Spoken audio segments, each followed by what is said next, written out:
Alam nyo, isa sa natutunan ko habang tumatanda ako, never judge someone. Especially kung hindi mo naman talaga siya kilala personally, 'di ba? Or nakakasama or nakakausap mo siya heart to heart talk. Kasi you don't have the right to judge someone based sa kung anong nakikita mo or naririnig mo sa kanila, 'di ba? Lalong-lalo na sa kwento ng iba. Okay?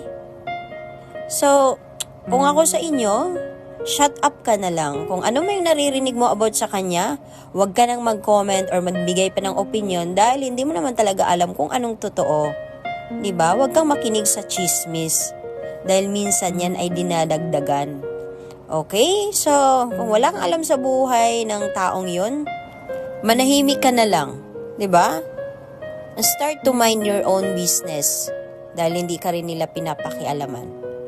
Okay? Always put your feet in someone's shoes. Kahit sino man siguro ayaw natin mahusgahan. Tandaan nyo yan.